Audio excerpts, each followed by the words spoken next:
Miguel and I were talking. What's that? I said Miguel and I were talking about that. Hello, everyone. Hello.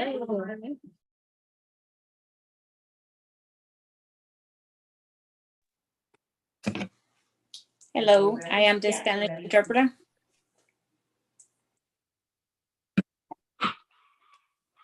I'd like to call this meeting of the Special Committee on the Environment Resiliency to order. Would you mind taking the roll, please? Chairperson Underwood, I am here. Vice Chairperson Sanchez is absent. Councilwoman Anthony. She's present on Zoom. Yeah. Councilor Sanchez. Yes, Councilor Sanchez, yes. It's there too. Councilman Espino, Yeah. Councilor Royas. Present. So you have five present, you have a quorum. Awesome, thank you so much. And I know now we have a bunch of folks with us today. We have the assistant solicitor, senior assistant, and the amazing Effie.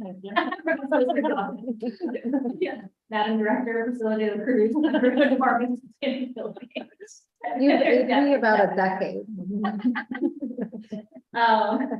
And we're also joined by Arista, who's going to give the presentation in a little bit, but we're going to start actually with if you could read agenda item number 1 in directly, please.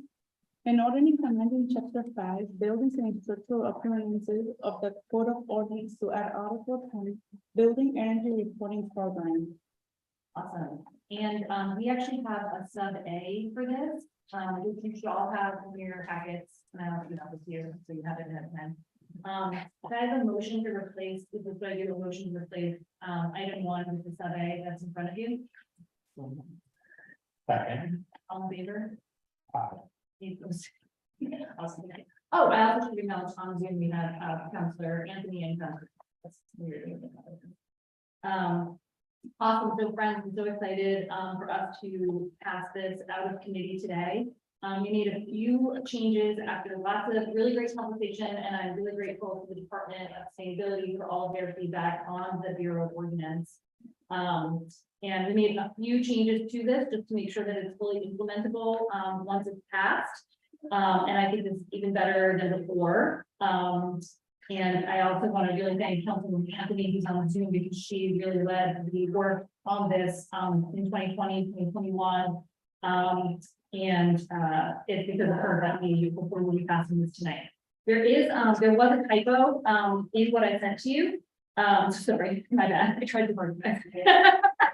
But on page 6, at the bottom, we're going to strike C for buildings that contain 10,000 or more gross square feet. Because that category has been removed, so there's no fine for that, because there's no category for that. And we're going to strike the language in the following sentence that says, and the court to which violation shall be appealable, because in conversation with our local solicitor's office, that will go to the court. And then if we just put the period after enforcement, it's really big here. So do I need a motion to, okay, so I have a motion to amend in the way that I just described. Second. Thank you. All in favor? Aye. Any opposed? Awesome. Does anyone have any questions or comments on this before we take a vote? Yes, not a question, but I just want to comment again that I personally want to thank Councilwoman Anthony for her work. A couple of years ago when she first introduced this, it was she put so much effort into this and almost got to the finish line. And I just want to commend you for putting that in this work and finishing it all up. I had an opportunity to review it, and I think it's a great ordinance and the right amendments were made where we should be enforceable and pass. So I thank you and I thank Councilwoman Anthony. Thank you so much, Councilman. Good questions or comments? I'll have a comment here, Chair. Just want to say thank you for your hard work on this, to Councilor Anthony for spearheading this in the last session as well. I think this is very monumental for the city. And I think I'm learning a lot from this committee. I look forward to passing more monumental ordinances with this committee. Yes, that is the right attitude. I love that. Awesome, and I would also be remiss, they're not on the Zoom, but I just want to acknowledge also former directors, Leah Bamberger and Emily Koo, who also worked really hard on this ordinance and other really important initiatives before this, but they both also gave feedback on this, so I love that it's that feedback from past and current directors of the Department of Sustainability. So without any further comments, can I please have a motion to pass the ordinance as the sub A as amended, please? Second. Any, all in favor? Aye. Any opposed? Excellent, so we will pass this on, it passes. Sorry. And if we could transfer this to the full council, thank you so much. And I'll just quickly want to add and say thank you, just echoing that to you, Councilwoman Andujar, and to Councilwoman Anthony. Really appreciate also the work that has gone into ensuring that we'll be able to implement it. So thank you for that collaboration. And of course, this work goes prior to me starting. I've only been in this role for the past 2 months. So kudos also to Kevin Prof, our deputy director, who spent a lot of time over the past year researching and talking to other municipalities that implemented ordinances like these to really, for us to be able to provide meaningful feedback that you considered and applied so we can implement this well and make it a very successful ordinance. So thank you so much. Awesome, can we please read item 2 into the agenda? Presentation from Arisa Strongi, FA, ICP, PP Camiros. Awesome, and do we need to swear her in, or can she give the presentation without being sworn in? We did it last time. That's you. That's good, that's good, I think everything is right. And you're on, hey, and for the director and deputy director, you guys, oh, and hello, to the president. Welcome to the presentation. I'm glad you know it's not the president. No, I had long enough. Definitely time. Is that, no, I didn't Justin. Okay. Yes. And director, deputy director, will you be participating in the presentation as well, or will just be the consultant? Actually, Kevin Prof is going to give a quick intro, just explaining how we got here and introducing Arista. Thank you so much for bringing this to us. I'm really glad we're able to have it. So do I have to be sworn in? Is that where you're going with that? I don't do. Haven't I before? We just no. Okay. we're Okay. just- Nope. Yeah. just doing- Some people do, some people Okay. Up to you. Right. Yeah. Take it away, Kevin. Okay. Thank you for having us here tonight. We're excited to present this kind of zoning assessment, to the Environment and Resilience Committee. The purpose of what we call kind of in-house the zoning study is to try to align the policies that were identified as potential strategies in the climate justice plan with our city's kind of regulatory framework. So things like zoning, land development regulations, comprehensive plan. We have been working on this, what's in front of you tonight for, it feels like going on a year, maybe a little bit less than that, but internally having discussions where we kind of combed through the climate justice plan, identified the different kind of policy recommendations that were in that plan, and then identifying potential ways that we could implement those through either zoning reform or reform to some other regulatory framework. We did have a steering committee that I want to call out. Our former sustainability policy associate, Elder Gonzalez Trejo, was kind of instrumental to this and led the work before he left the department recently to take another position. So I want to thank him. We had Bob Azar from planning on the steering committee, who was really valuable from kind of a, he's got a lot of institutional knowledge and experience implementing Providence zoning ordinance. So he was very valuable to have on the team. And then we also had community members on our steering committee, including Monica Huertas from People's Part Authority and potentially the RAJC. I can't remember. but she was really valuable as a community voice. We had Meredith Hastings from the Brown University, who's doing a lot of air quality studies and research, and who's our final one? Oh, and then the Sustainability Commission Chair, Julian Drick. So I want to thank all of them for participating in almost all these meetings over the course of a year to come up with the document that's in front of you. It was a really valuable process. It was pretty quickly, we recognized pretty early that we were calling this a zoning study, but it was a little bit more than that. A lot of the policies in the climate justice plan can't be simply implemented in the zoning ordinance. There are some policies that maybe first have to be put in the comprehensive plan, and then that kind of opens the door for zoning reform down the line. Some of them aren't really zoning at all. Maybe it's a completely standalone ordinance that is the way that you implement a particular recommendation. So the study kind of changed from a zoning study to kind of a policy implementation study that offers a miniature roadmap for each of these different policies and what kind of regulatory framework they fit in. And I think that's pretty clear in the document that we shared and in the presentation tonight, and you'll see how that kind of progressed. So we're at the stakeholder engagement phase at this point. We have this kind of draft zoning assessment that's in front of you. The purpose of that assessment isn't to be kind of a final, here's what we're thinking, and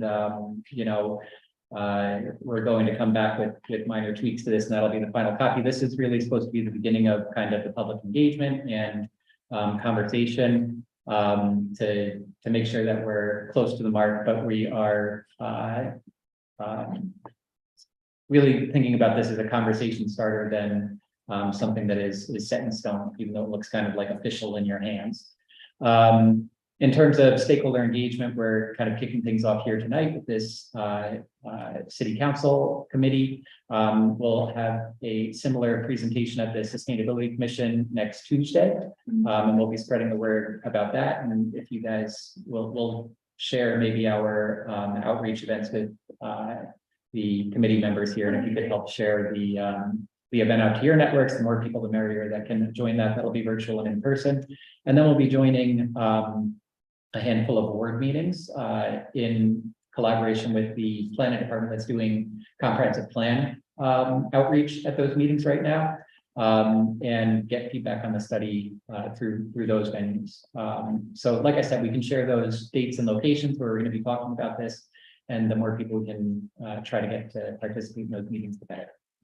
So with that, I also want to thank Arista, who has been really patient with me and Bob, particularly going back and forth on these potential recommendations. I'm sure it was excruciating at times for her to go over the same thing over and over and over with us again, but she's been really great and has helped us get to this point, and is going to do a presentation on what's in the draft zoning assessment. And then we'll be happy to hear feedback.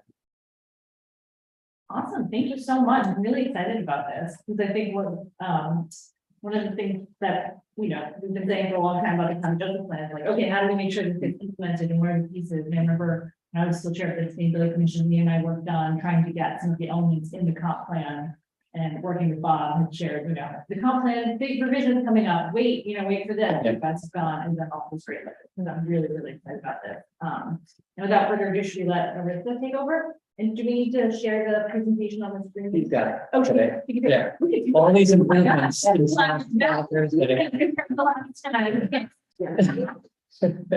Yes, we tested it and it worked. Yeah, Arista, thank you so much for joining us on the committee. And if you could share your screen and start the presentation whenever you are ready. We're really grateful you're here with us. Oh, and Yeah, if you no, have any- great to be here. Can everybody hear me? Yes. Before Yes. you start, if there are any Spanish speakers among the attendees, can you raise your hand? Oh wait, I don't speak Spanish, so they won't know what I'm saying. Si tenemos personas que hablan español y le gustaría que nosotros le traslade la información, por favor levante su mano por Zoom. I need to speak Spanish more often. Thank you, Carolyn. That's Carolyn. I am the Spanish interpreter. Thank you. Thank you. Okay, let's adjust the interpreter, so we should be okay. Yeah. Okay, This is a good test run for us before the next round of meetings. Yeah. yeah. Okay, Arista, you want to take it from there? It looks like we don't have any attendees, to primary this week, so let's take it away. Okay. Let me share that. Let me slideshow. And if I could get just a thumbs up from somebody that you can see my screen. Perfect. Thank you. Okay, well, thank you so much for having me here. It's very exciting to be able to present this draft zoning assessment report. I think Kevin took away a lot of the introduction that I was going to add, so there may be some repetition here, but again, very happy to be here. My name's Arista Strungis. I'm from Camiros. Some of you, if you remember, and are zoning nerds, I was there around 10 years ago. I worked with the planning department staff on the Providence zoning ordinance update. So I have familiarity with kind of what's going on with zoning in Providence. So it was really great to be back. I love the city and just really trying to continue to help make it better. So we were brought on to take a look at the climate justice plan and to analyze its policies and recommendations through the lens of zoning and land use regulations. So really, we're focusing on the zoning ordinance. And what this report really does is looks at those policies and recommendations that touch the zoning ordinance. And so for us, it's important to note that this entire climate justice plan, which is very comprehensive and very good, really it just can't be implemented through zoning. So other things are going to have to be impacted in order to get the full implementation of this. Some of this are things that set up for future zoning changes. Some things are just outside of the regulatory structure that we were looking at it in. And in those cases, we haven't made comments on that. So please don't think that other policies or recommendations were just disregarded.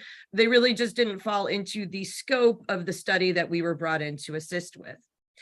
Very quickly, I know as a council committee, you're probably very well aware of this, but we always just like to do the refresher, even for ourselves, what zoning can and can't do, which really starts to set the parameters of this report. Zoning can control kind of where you build the building on the lot, how big the building can be, how much open space can be on the lot, what kind of uses can go within that structure, and even a number of elements of building design. What it cannot do from a zoning ordinance perspective is really look at design and construction of the right of way. Those are ordinances outside of zoning that look at that and engineering standards. Looking at the interior of something or the construction details. Zoning can create the environment to encourage things to get built, but it cannot force that to be built. So it creates the permission, but it doesn't necessarily mean it will get built. It cannot control whether the building gets torn down, with the exceptions of things like historic districts and downtown. Can't control who owns or operates the use, and it doesn't control the ownership of the use, whether it's rental, owner, or condominium. State and federal statutes have significant impact on local zoning, and it's not just Rhode Island or Providence. Everybody's got these. The Rhode Island general laws establish limits on the scope of zoning. Federal statutes step in as well, things like the Fair Housing Act, which may be most familiar. So kind of a rule of thumb is the federal statutes control over state statutes, and the state statutes control over local zoning. So you're kind of the third rung down when you're looking at the city's zoning regulations. They can preempt local zoning. You may have state level commissions like the Rhode Island Coastal Resources Management Council. As those step in, they can actually, again, kind of that rule, the state comes over the local, that can be impacted as well. Probably one of the biggest things to emphasize here as we look at what is in the climate justice plan and what we want to look at in zoning is Rhode Island's status as a consistency state. And this means that zoning regulations need to be consistent with the comprehensive plan, everything from the land use map that's in there to the policies. Now, right now, Providence Tomorrow 2014 is the adopted comprehensive plan. So basically any changes that we propose, which may be some of the more significant policies, are not currently supported within that framework. Now, you are in a very good position in that the city's starting to update the comprehensive plan. So what we've identified in this draft zoning assessment report are areas where you can go forth and bring these policies into the comprehensive plan as part of that engagement process, the comprehensive plan engagement process, and create a path for subsequent zoning changes into the future. When we looked at the CJP, we did know that much of this did emphasize things like the frontline communities and the impacts that are felt. Those are the communities that suffer the most significant environmental consequences of pollution. They tend to be low-income communities of color that are experiencing economic, ecological, and democratic injustices. And you can see them highlighted here in that map. Again, as we're looking at zoning, you can see the full city zoning map and those areas again blacked out in black and kind of seeing how zoning and these interact. I think a little bit more detail here, as we saw here, the land use categories, it's really just a key for that map. If somebody were to dig in a little bit more, you see you have your general categories of residential, commercial, industrial, downtown. But what you can see here is what goes on in the frontline communities in terms of zoning. You can see that in that first call in the first half of the slide, the left-hand side, I think it's the left-hand side, well, the first one, that is the frontline zoning, and basically just looking at the land area that falls into each of those different categories. And you can see here, it's a slightly higher density residential, so that's single family, two family, up to row house. You can see as you compare the maps that the waterfront zoning, which would be the port, as well as the mixed use zoning, these are kind of a larger land area than they are in the non-frontline zoning by area. So you can see those areas have more single family, they have more open space. So you can see exactly how the land uses are starting to play out in these frontline communities. So when you look at things like industrial regulations, the impacts may be more felt in the frontline areas than they are in non-frontline zoning areas. Can I say about that before you go on? Sorry? Can you just go back to that slide? Sure. I just wanted to point out when I was looking at this earlier today that the scales on the left aren't the same, so it's not quite a direct comparison left to right. So just make sure if you're looking back at this later that you realize that like it looks like they have about the same amount of like high density residential there, but really because the scales are different, it's not really that way, right? It's 28%. Right, yeah, because this would be 30 and this is hitting the 20%. I don't know Yeah, how so I'm just- looking at this a million times, we never caught the scales were different. No, I just, yeah, I was surprised because I was so surprised that there was the same amount of high density residential. And then I realized that there actually was. So just be careful. Sure, you know what you're looking at. That's all I wanted to say, because I know that the council members will all dig through this again after the presentation. Yeah. Right, and really one of the things to kind of look at when you are looking at this slide, it's maybe not necessarily the comparison between kind of the front line and the non, but kind of seeing just in general, you know, you're at 2% with the industrial, whereas you're almost hitting 10% with some of that waterfront industrial. So you can even see that, you know, more of that is located. It's the third and fourth bar from the end, as opposed to where it kind of lives on the other chart. But we will definitely fix that scale. Okay. So in addition to that, just really talking about that, you can see again, industrial port zoning is really in the frontline communities. The more intense zone, the M2, more of that is in those frontline communities. There is a large amount of the light industrial mixed use, the MMU. However, this is intended to be more compatible with adjacent neighborhoods. It's, you know, industrial mixed use. We're seeing it kind of everywhere across the country, kind of fitting in and creating additional types of opportunities. You know, we are looking at, you know, that, you know, many of the communities have major transportation coming through. And that residential zoning in frontline communities are typically within the higher density zone. So even not even looking at the comparison, you saw that it is the kind of one family, two family up to row house in those areas. And then kind of the limitations that may exist with public and open space. So the report, kind of the heart of this draft assessment is organized around the categories of the climate justice plan. So you can see there that we have 6 of them, everything from transportation, open space, stormwater, housing, administration, and uses.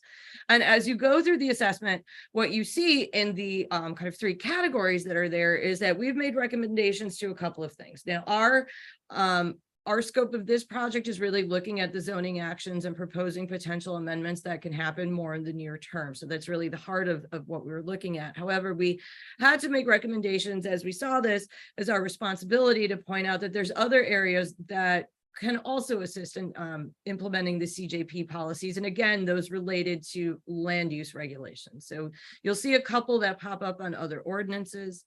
And then finally, comprehensive plan action. And these really identify those policies within the CJP that need support within the comprehensive plan before you can create any kind of regulatory changes. And again, that's really going back to that consistency state requirement and how all that works together. So, and this is not atypical, you know, as you use an older comprehensive plan and new priorities come into place. Are you there? Can you hear us?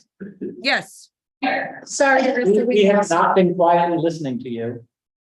We actually lost you for It was about 3 while minutes. there. About Yeah. 3 minutes. Yeah, about 3 minutes. What was the last thing you heard? This Like one, recommendation. community zoning, and that's what we're- Wanted to 100% indulgence. Yeah.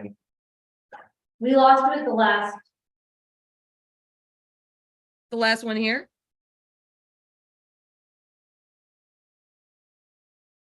Did I lose you guys again? No, we're here. Okay. All right. That's that. I'm going to jump to this. Is this okay to start the organization? Yeah. Go for it. Okay. So we organized the draft zoning assessment around the following categories of the climate justice plan.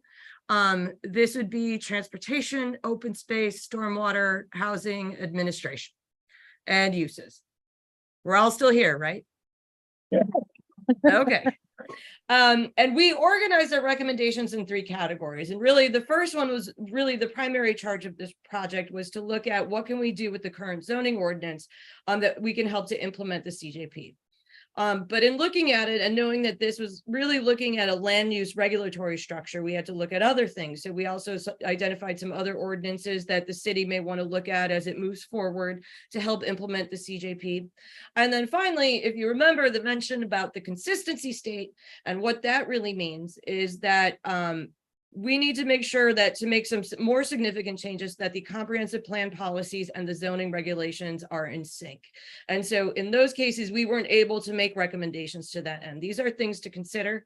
In fact, all of these are just things to consider, but that you would need to take that extra step of upping it within the comprehensive plan, making the policy clear, and then the regulatory change can follow, which is, and again, a good position because the comprehensive plan update has started now. So the first is transportation. Kind of looked at 3 different items that we think can be brought in together. The first was the electric vehicle charging stations, where we had a number of conversations about it. And in the middle of the project, the state of Rhode Island adopted legislation for electric vehicle spaces that would fall into the zoning ordinance. And so the action here is really to update the ordinance to include the state's electric vehicle requirements. So really it's just coming in. We had a lot of talk and then the state just stepped in and said, this is what you're going to do. And so you join the ranks of places like New Jersey, who has also done something similar. So that's really where that one fell. Part of transportation and connectivity is really looking at kind of how everything comes together. You know, transportation elements are great, but they really need to work in kind of simpatico with each other to really get that connectivity that's needed. One of the things that is in the current zoning is the city has the land development project process. And that is really looking at projects that come in for review. They're larger, they're over 10,000 square feet in area. And when those projects come in, they get some permissions to modify some of the district standards that are spelled out by doing additional things above and beyond the ordinance. So really, in looking at that, there's an opportunity to add these qualifiers of, you know, if you did additional connectivity, whether for pedestrians or for bicyclists or for both into the development, outside of the development, making those connections, as well as even to transit stops, that could be something that could be considered. So it becomes incentivized. A similar incentive, which is something that works to reduce it ups the pedestrian atmosphere and or environment, and it reduces the amount of curb cuts, is incentivizing cross access easements. So that's when two parking lots share one way in, and there's ways to connect between the two, thereby minimizing curb cuts. So allowing a slight percentage and reduction in required parking could really bring this cross access easements they become much more attractive to be used in new development. And then finally, looking at the design standards that are part of many of the districts. We always talk about kind of orienting to the pedestrian, making sure the building faces the street. But one of these would be to include some standards that look at orienting building entrances to also orient towards transit stops or other multimodal infrastructure, bringing those into their designs as part of plazas and similar elements. So really bringing in those types of design standards to be used as you're looking at kind of all the other additional building elements. And then finally, in transportation, we know truck idling is noxious. Worked in many communities where this happens. Rhode Island, again, the state does have requirements on the books that must be complied with. I think it's 10 minutes max. But we think that there's a couple of other things that can help with this. Looking at the on-site loading, requiring it to be distanced from residential areas, going into the performance standards, again, that's a current section of the ordinance, and specifically referencing this anti-idling program requirement within the state of Rhode Island statutes. Next up is open space and sorry. You're here. No, there's a noise in the hallway, I think is what you're hearing. Okay. Yeah, sorry about that. Not a problem. It's been many years on Zoom. I'm used to it. Yeah. Usually it's someone's dog. So this is I kind of better. bring my dog. Yeah. So the next was really looking at open space and landscape. One of these things was really looking at the landscape standards. A couple of things that could help to enhance them. Number one, requiring native species. There is a Providence tree list at the Department of Public Parks. Perhaps building that into the ordinance, creating a species diversity requirement. There is a requirement that it should be diverse, but it's not as robust as other places are. And really what that does, it requires you to mix up a bunch of different species. So if you get something like the emerald ash borer and it comes through, it doesn't take out all the landscape that you've just put in, because it's not going to hit all of the species. And there's ways to do formulas and calculations that are very easy to administer to add into the zoning ordinances if that's the way you wanted to go. We think it's a good thing in particular when we talk about buffer yards in order to maintain that landscape and make sure that it remains robust as it goes on. As I mentioned, On that one, before you move on, can I just ask a quick clarifying question? So would that be at like time of build or something? Like when would the requirement for the type of tree being used? Like when would that be relevant? Just at like time of build or permit? Okay, Kevin's nodding. yeah, I mean, it would be, as you're developing your plans, typically, you would say, now we're not going to require certain trees. We're going to make a list of trees that you can use and you can pick within those. And then that would also then tie into that diversity requirement that here's the trees you can use, just as an example. And here's the percentages of different species you can use. And the way that we've seen that done, and I think the way a lot of that's working, because you do have a species diversity requirement, it's just it's not as detailed, is it's while they're doing plans. So basically when they're coming in for plan review, hey, I'm complying. These are zoning standards. I'm complying with these. Okay, well, thank you. One of the other things we've proposed, which isn't currently within the zoning ordinance, is to create a buffer yard standard. What buffer yards are there areas between when you say you have residential and non-residential, or in particular industrial. You use buffer yards to mitigate impacts. First off, they provide a screen. So usually it's a planting with a fence. There's usually a number of trees, typically evergreen shrubs as well. Really looking to create that visual screen. It can help attenuate noise between those land uses. Again, the more green space on a lot, the more you can help to slow and infiltrate stormwater. And then there is some benefit to catching and grabbing airborne pollutants such as dust and particulate matter as it goes through when you have a kind of significant buffer yard. one of the things that this is really kind of contingent on, that if this were an action to be pursued, is that we need to be very careful in establishing this, because Providence is an old city and you have smaller lots. And so we need to make sure that when we're creating this, that it would work with the lot sizes that you have, whether that be the size of the buffer yard or when that buffer yard would kick in. Because I know this is a concern, and in particular, and in older cities, and I mean older cities, we got to be very careful on the lot sizes that are there and not create situations where it's just not feasible. Because that's also legally suspect too. We don't want to get into that, but there are ways to accomplish this as well. We did look at stormwater and flooding, and this is kind of where you start to see things change a little bit. The city's stormwater management is layered. It's the city ordinance, it's the state ordinance, then you've got additional controls coming in from state commissions. So there's many things that are going on there. We've had some conversations with stormwater. And really what they're saying right now at this point is to continue to review, evaluate, and then potentially revise the stormwater management ordinance into the future. This falls outside of zoning, so we really don't delve into that. In particular, the layering makes it much more complex. But, you know, as we talked to the folks in stormwater, as they continue to tweak and revise and look at that ordinance, they did seem open to looking at things like, you know, green infrastructure techniques or low impact development, which can be a variety of things that fall under those two umbrellas. So this is, again, one of those areas to watch that we can't make specific recommendations, but it's an ordinance to keep an eye on. We also wanted to talk a little bit about elevation zoning. Again, this is now where you start to see things kind of blend between categories.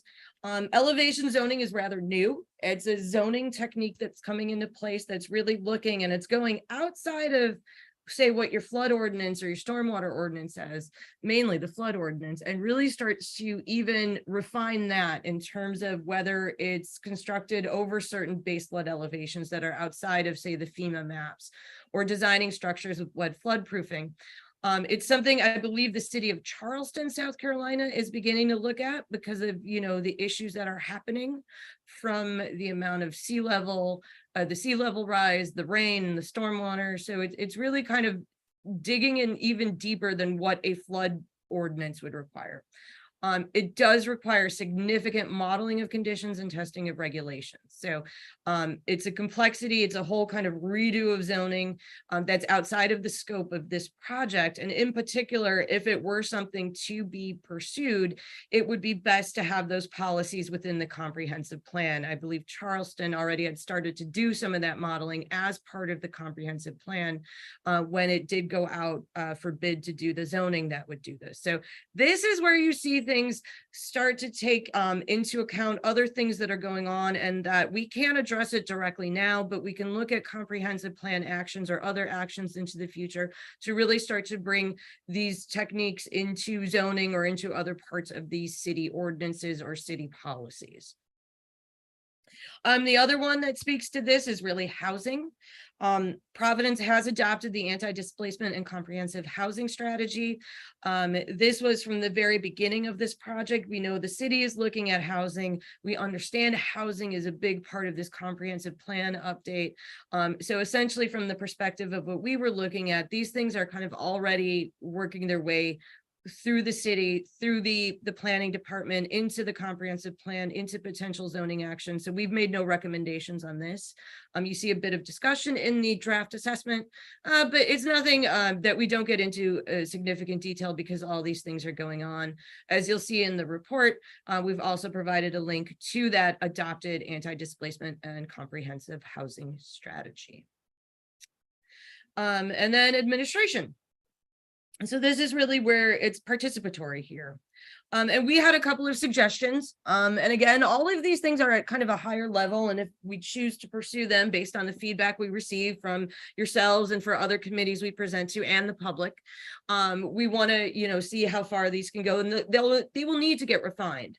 Something that was suggested that I've seen work in other places is that when new larger scale developments are coming in, that a neighborhood meeting be conducted. And this is not something that staff conducts. This is on the shoulders of the developer to do everything with it. It is not the staff's responsibility. It's intended to present the concept to the neighborhood, have them take a look at them, have them provide feedback, attendance, feedback received. All of that must be documented and included in the formal submittal that then would move through the processes that are already there. It's very important to note this is an informational meeting. No comments are binding. It's meant to pass on comments that were heard. And it's also important to note that if something like this were to be implemented, that it be limited to projects over a certain size or with significant impact. It can't be everything that's coming through. It's really meant to target those that create the most impact on the adjoining neighborhoods. Also kind of related to that, kind of the IRC, the Interdepartmental Review Committee, kind of after you would have this informational meeting. Arisa, do you think we could pop in for a quick second? Councilor Boyce had a question on the prior slide. On this one? Yeah, just, I know this is not necessarily like set in stone here at this point, obviously, but how would you define larger development projects? Oh, you want specifics? We're not at that point yet. It can be a number of different things. Like I said before, many of these are presented kind of at the more, they've got detail, but they're still conceptual. So the idea would be we would need to talk with planning department staff, with stakeholders like yourselves, to see what that threshold should be. Because that can be very, I mean, it can mean a number of different things. For us, it was important just to kind of make sure to be efficient, that we don't go too far. And none of these are fully fleshed out. They're really meant to be, what I'm presenting tonight is really meant to start the conversation and see if there's support. And if that's where we want to go, we can start pulling out that information and crafting language to react to. Could I just ask another follow-up question, without, I don't know, without providing specifics, but is there like a model in other cities where there needs, because I hear this a lot from neighbors, there's a significant development project happening in the neighborhood. No one was notified. And so this is kind of like the feeling I get from this. Is there an example such as this in another city or a similar model where we're asking for, or we're mandating that a neighborhood meeting happen sort of on the back of a developer? Can I just tell you a little bit more about the thinking in general? I think the way that when we were discussing this, the way I was thinking about it is like a lot of times, if it's a large development, first of all, like not everybody does get notified. It's within a certain distance of the project. But also like, even if you do get notified or you do know that the meeting's going on, you're asked to like come and hear about the meeting at 444 Westminster, and like there's Robert's Rules of Orders, and it's very formal, and there's this like process that's happening. It's not exactly clear when you can jump in and when you can't for comment and things like that. So the idea here is to have like something much less formal. It'd be kind of like in neighborhood, like they would kind of come to you rather than the neighborhood being expected to go to, not City Hall in this case, but you know what I mean, an administration building. So that's kind of the idea. It's not a, it's just to have an additional opportunity to hear about the meeting that's maybe a little bit more convenient, a little less intimidating, so that both the community can hear about what the development's about, and the developer can get feedback before they make that submission, and kind of like then get yelled at for all the things that they get a little bit of feedback too before they make their formal submission, and hopefully can make some changes to make the actual approval process, the more formal approval process go smoother. So that's kind of the idea. Yeah, for that's that. great. I think it's a great idea. I don't know if that answered whatever your actual question was, but I just wanted to context about what the I'm purpose. satisfied. Okay. Yeah, I have drafted it. I mean, honestly, it's weird. You've asked me the question what other cities use it. I have drafted something like this for other cities, and right now I am blanking completely. But we can look that up. I know I've drafted it for a number of kind of cities that may be a little bit smaller than Providence. But I can get that information because this is something that this wouldn't be a brand new thing nobody's done. And it is something, just to be very clear, it is what Kevin just said. This is informational. This isn't going to be binding. It's just going to let them know what's going on. Both sides actually benefits both sides when this actually comes into effect.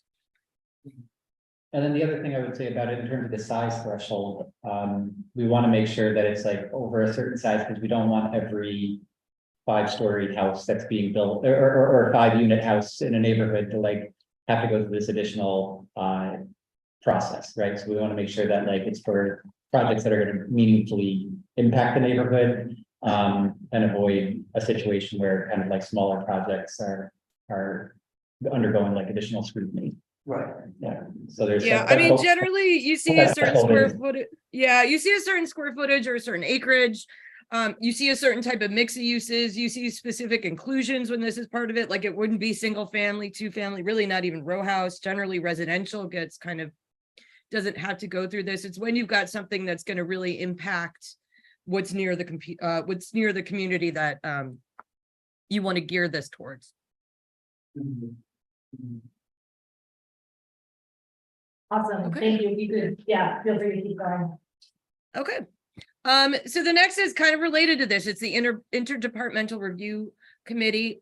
This is a group of city officials and staff that review development proposals when they come in and provide technical feedback. It's really just a way to review these things to make sure they're complying with all the different ordinances.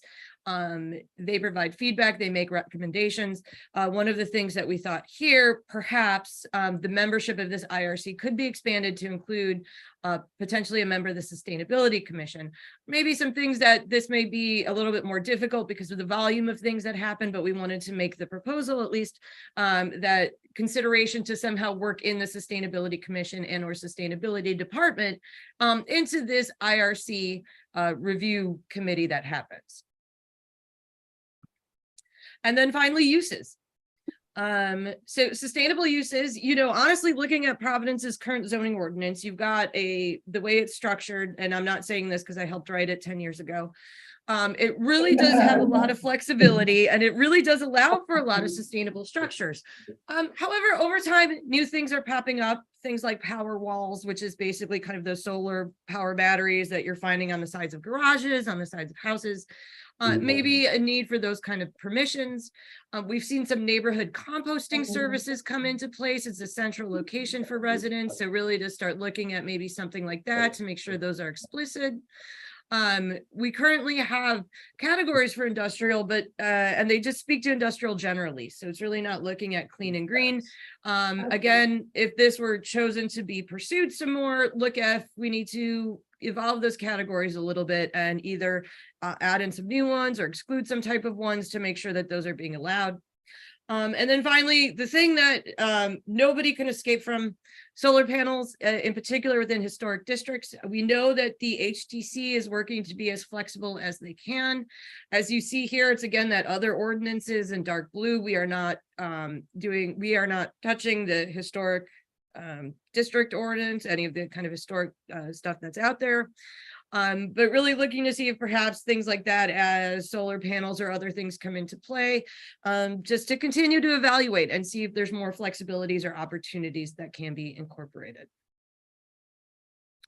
And then finally, we started to look at the industrial uses. Again, this is a very big component of the climate justice plan.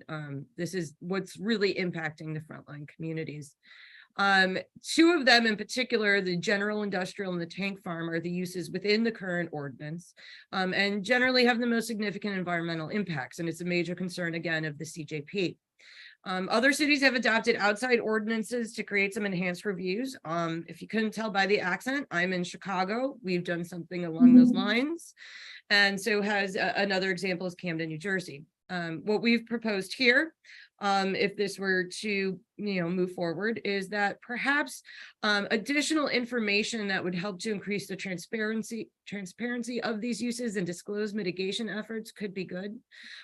This wouldn't be creating additional approval criteria, as that's a little bit more tricky. That could potentially conflict with state and federal agencies.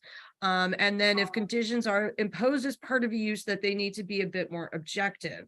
But really, this is trying to create a non-binding informational report for select uses that show how the use could be a good actor. Examples of this would be a summary of how it's complying with its required permits, what it's doing to reduce air pollution or odors or emissions or dust, what type of flooding controls could come into place. And this is really just examples of the information, because again, this needs to be refined.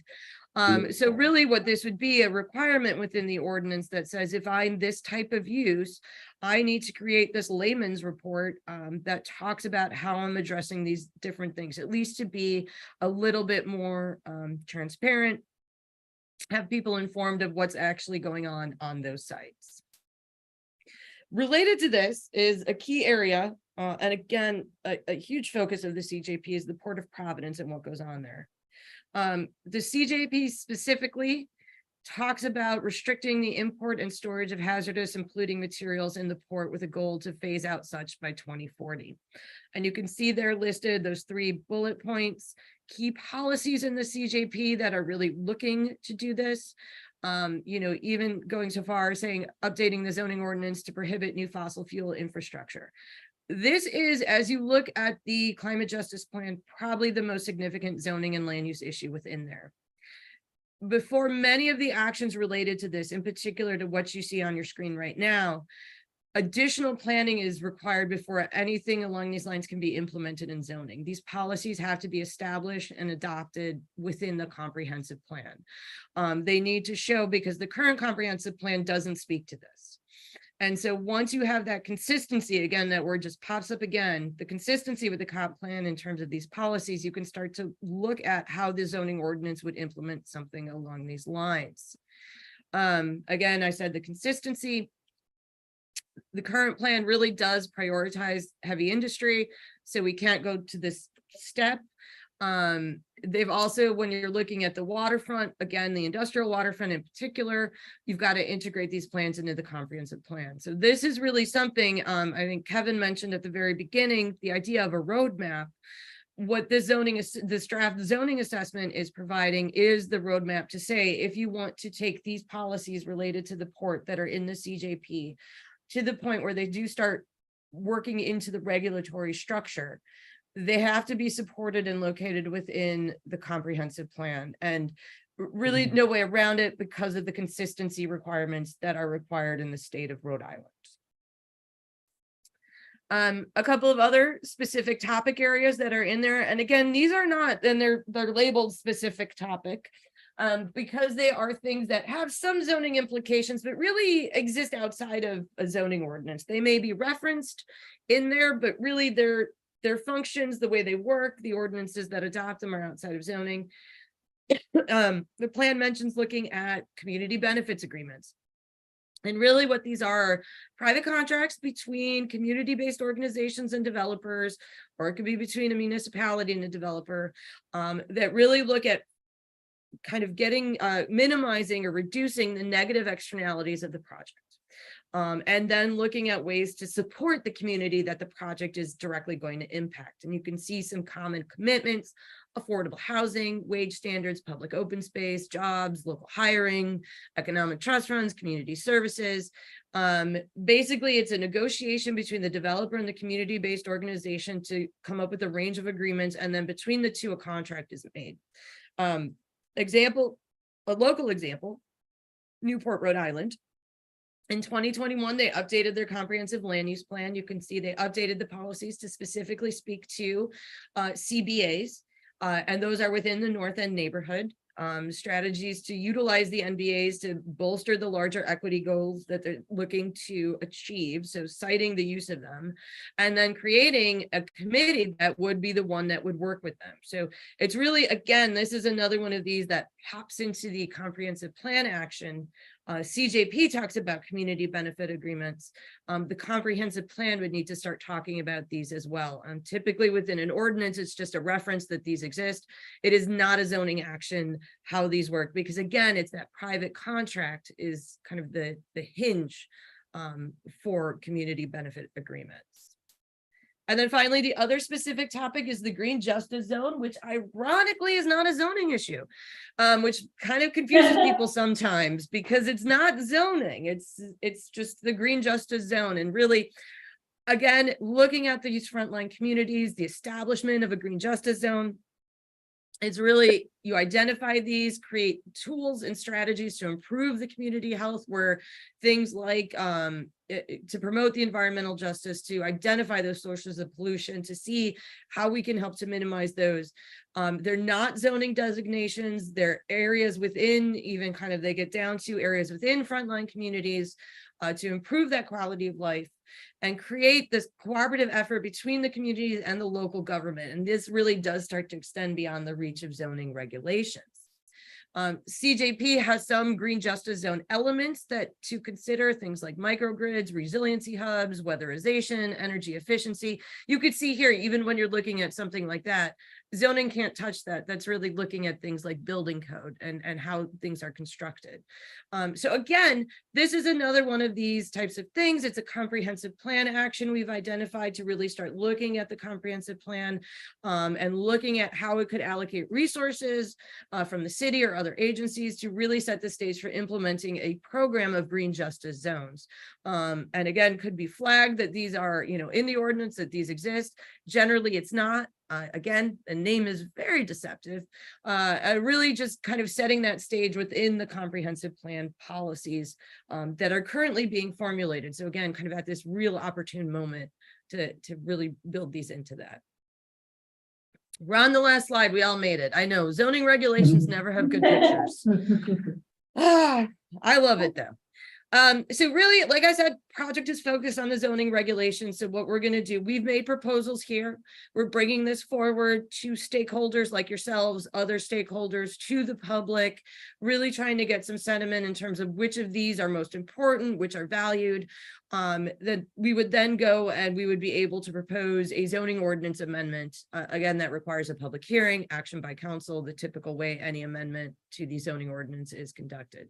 So it's really identifying those we want to pursue and then making sure that we can bring those on together. As we talked about, there's additional items that we've highlighted that are larger policy changes. Again, at this time, when you're looking at the comprehensive plan to bring those in, those, I believe, those are really the roadmaps that Kevin was speaking to in order to do that. One thing to just let you know, we are preparing a survey that will come out regarding everything you kind of saw here, asking for public opinion on these recommendations, a little bit of explanation, asking for a survey for the level of support. I know Providence is very engaged, and anybody who's going to come and do a survey about, the environment and resiliency and environmental justice, probably going to rank high on most of the ones we put in there, but still want to see what everybody's got to say on this issue. And then we would start to move, as I said, again, then kind of preparing what would be the next packet of deliverables, which would be potential amendments, any kind of basic assistance we can provide to kind of the roadmap to larger policy items. So those would really kind of fall into the comprehensive plan update that's happening now. And so with that, thank you very much for your time to be able to sit through a lot of words and a lot of slides with just a lot of words on them, but we really do appreciate the opportunity to come and speak. And I'm happy to take any questions or comments. I've already got a couple, fixing the scales and looking at neighborhood meetings in other cities. So. Awesome. Thank you so much for that amazing presentation, Rita. That was so complete. There's a lot here. I know I have a few questions, but want to look to see if any of the fellow counselors have any questions before I dive in. Actually don't have any questions. It was so, Jay, well, very report and so much detail. And thank you for such an in-depth presentation. This is very valuable. We'll go through it. Thank you. I have a few questions, I guess, and it might be more for the department than for Arista, but I guess the question I have is, so there are a lot of recommendations in here at high level that are for the comprehensive plan, which obviously is being updated right now. Is the plan, sorry to use the word plans many times, that you guys are working with Director Mulligan and his team to make sure that these get into that comprehensive plan draft, or like, what's the process to make sure we don't miss this window? Do you want me to start that off? So in particular, working with Bob Azar, the way that planning is looking at this is that there are various plans that are now coming together to be reflected in the comprehensive plan, and that the climate justice plan is one of those. So the expectation is that going into next month, there's going to be a series of like formal public hearings, but also that we would be working all collaboratively on informing that the writing of that first iteration of that comprehensive plan. And for example, next week, Kevin had mentioned that we are going to be joining some of the board meetings where folks from planning are presenting, and they've been gathering feedback. And along the way, part of the three main categories that they've asked the public to weigh in on feedback, one of them being transportation, housing, and the other climate change. So they have been collecting this feedback along the way. This is just a more formal way of showing these are potential pathways and strategies. And then we will actually be joining them there too, and really connecting the dots between the zoning, the draft zoning study recommendations that Arista presented on building on the climate justice plan, and how that could inform comprehensive planning. So that's I guess a more flowery way of saying, like, yes, that is the idea, that this is all gonna be reflected in the comprehensive plan. But Kevin, do you want to add more? You've had more conversations with Bob. Yeah, I think we just wanted to make sure that Bob was at the table from the start. Yeah. At the time that we started this, he was either, I don't know, deputy director under the last administration, but acting director for a long time while we were working on this project until Joe came in as director. So we just wanted to make sure that kind of like up at planning, they knew this was happening at the highest level, and that the things that we were proposing were kind of gonna pass muster, right?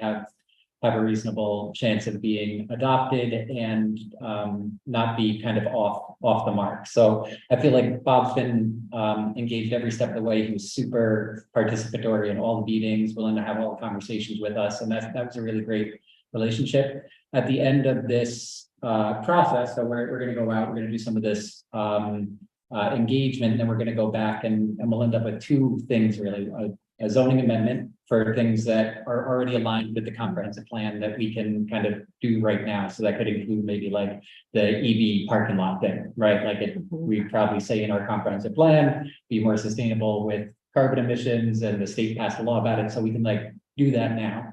But then we'll also have kind of a like I said, roadmap recommendation thing where we're really identifying things that we would like to see in comprehensive plan to be able to enable future change. And I think that that'll be the kind of deliverable to the planning department for their comprehensive plan project that we'll advocate for. And one thing in having Bob at the table, that when we were thinking about this timeline now, we wanted to like work backwards, like where do we need to be in October to ensure that we're well positioned to do just that when the rating starts. Oh, nice. Bob, one of Word 3's finest. Oh, geez, just kind of like to piggyback off that. Do you all have a sense of like how much these recommendations right now would be in sort of draft of the comprehensive plan? The short answer is no, for me. And I guess my next question would be like, But that's a good directive coming from you in terms of that's our homework to really, that's our next step to really Okay. figure that out. and if it's not the right word, but if some get rejected, I would like to know the rationale behind that. Yeah, And then kind of related, I think, to what Councilor Lawrence was asking, and the great description that we both just gave.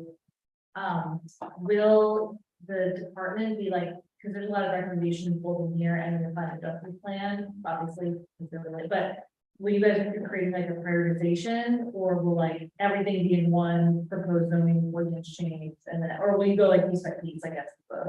Arista, what are your thoughts on that in terms of the kind of we can do it now? I guess both elements, that we can do it now, here's the zoning ordinance, zoning amendment of the things that are possible.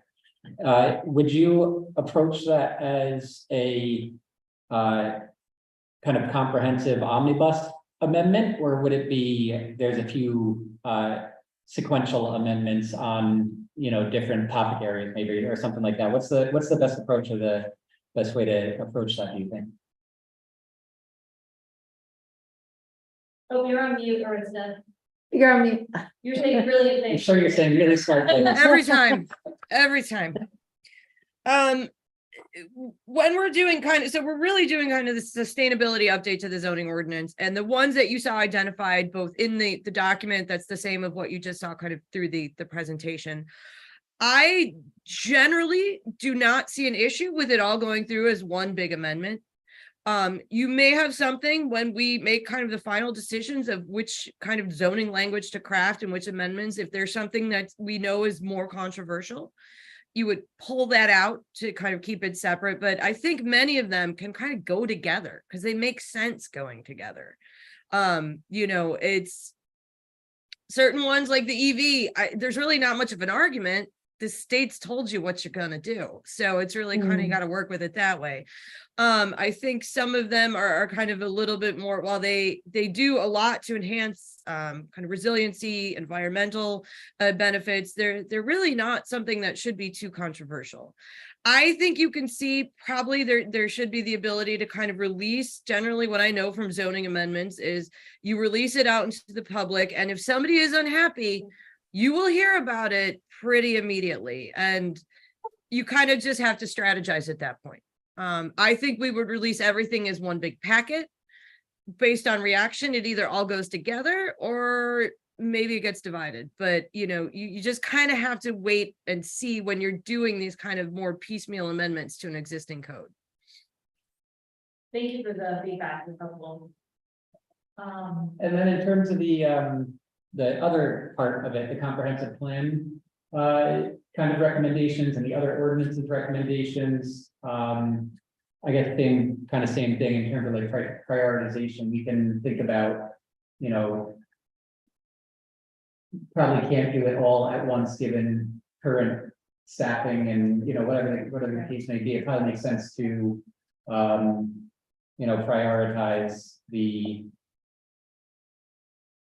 Yeah, I mean, approach. I think it would. I mean, I think when you look at the assessment, kind of the roadmaps for each of those has been laid out to a certain degree. I mean, we can provide more detail if needed. It's they've got to kind of move on the track as well. Whatever the track the comprehensive plan is on, they've got to be brought into that discussion. And that kind of goes a little bit beyond kind of our role as Camiros and kind of doing that, because it's more, I mean, we can help flesh out what you want to bring forward, but remember, when you're doing a comp plan, there are so many interested parties you're balancing that the city has a difficult role, the council has a difficult role, kind of bringing all of those together. So I think really in that regard, it's kind of see where things are going. I think Priscilla, as you said, they are looking at the CJP as part of the comp plan update and what policies go in there. And as you kind of see which ones that you really want to fight for, that's something that kind of needs to be brought to the forefront of that process.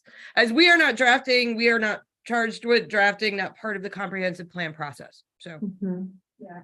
we can't fulfill that role. We can't kind of overstep. And Camiros, I'm not saying anything about the various departments. You all should be working together. But Camiros can't overstep and say, write this, that's not really how we can't fit into it that way. We can assist, but we can't really jump in that regard. In particular, when the city's undergoing something as massive as a citywide comp plan update. Thank you. And I guess my last question is, it sounded like at the upcoming board meetings, and then I want to make sure that if either counselor on the Zoom has a question, but at the various board meetings, there might be a survey, for those of us who already had our comp plan board meetings, if you wanted to send around a survey. Please. Letter, if you could just bring that along. Yes, we're working on finalizing the survey this week, and then we're gonna translate it also into Spanish, so we'll circulate that. And we're gonna have a webpage on the city's website where all these materials live, or that you can get to it easily from the Sustainability Department's webpage. Thanks. Do either of the counselors on Zoom have any questions? I just want to make sure, I don't think we have any members of the public left. Go ahead. Counselor Anthony or Counselor Sanchez, also, if you can't come up, you feel free to text me, I'm happy to ask a question.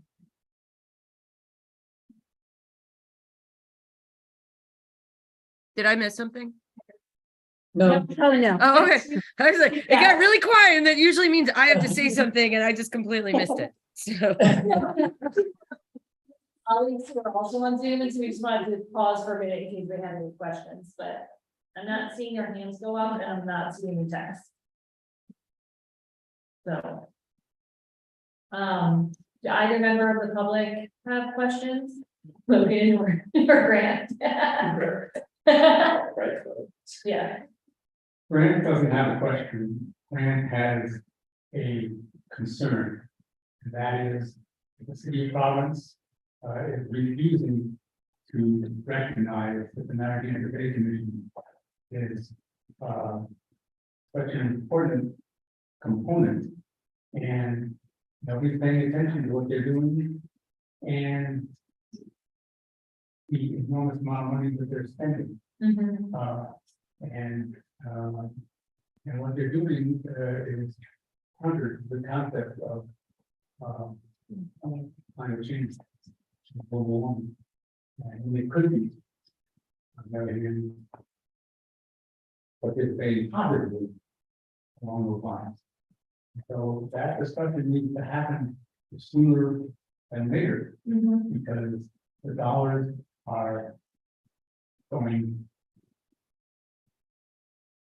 down the ground, Yeah. figuratively and literally. Yeah. And it's And I imagine, Grant, that might be part of what is being discussed as the NDC is referenced on the stormwater and flooding section. So maybe some of those concerns will be as they're developing the recommendations to review, evaluate, and revise stormwater management ordinances. I bet that conversation could start to happen or continue to happen in those forums. So that's great that you're raising that.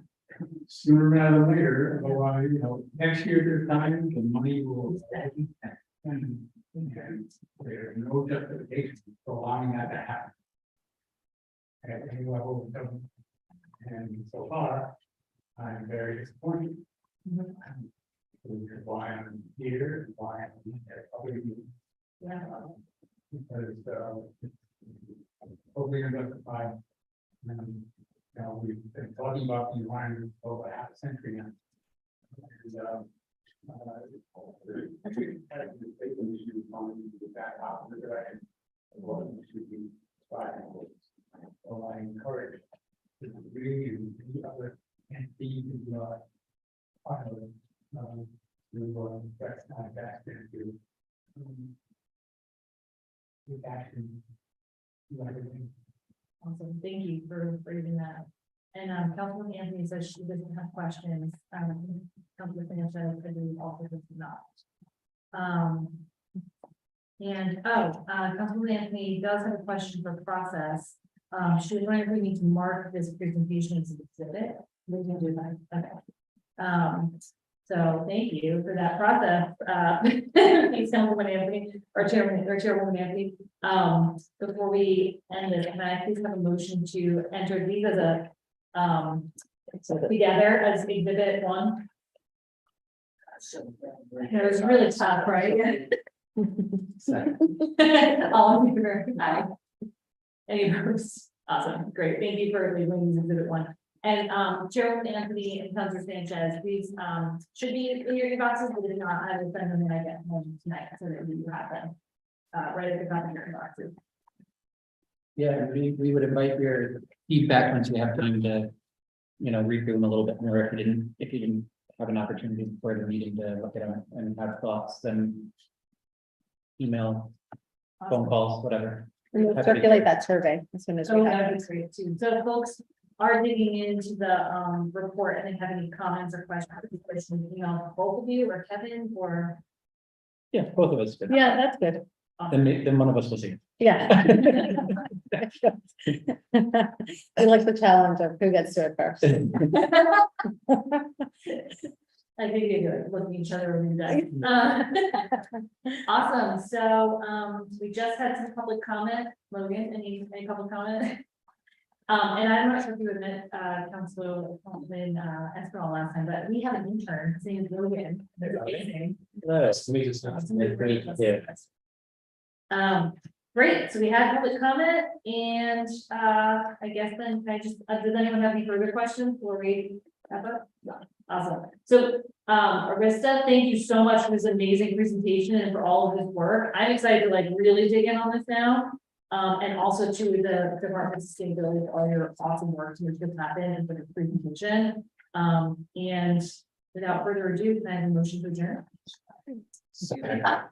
All in favor? Iris. Aye. Aye. Yay! Thank you, Arista. Meeting adjourned. Great. You too. Thank you, Carolyn. You're welcome. Bye-bye. And it won't be on this Thursday. Next week. Yeah, so, yeah. So, I'll get you-